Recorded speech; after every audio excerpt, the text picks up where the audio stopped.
Hello, আসসালামু আলাইকুম। কি অবস্থা, কেমন আছেন? আশা করি ভালো আছেন। আজ ফ্যামিলির সাথে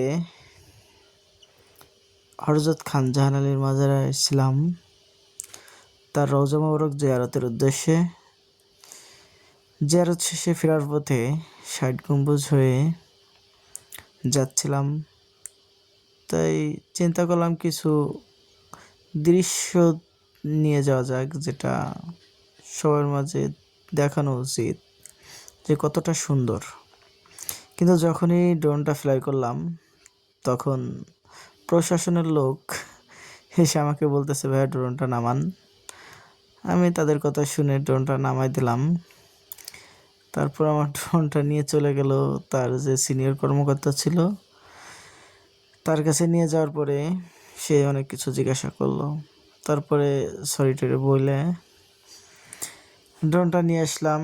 তবে এই জায়গায় ভিডিও করার আগে সবাই সতর্ক থাকবেন, ইনশাল্লাহ দোয়া রাখবেন। আল্লাহ হাফেজ।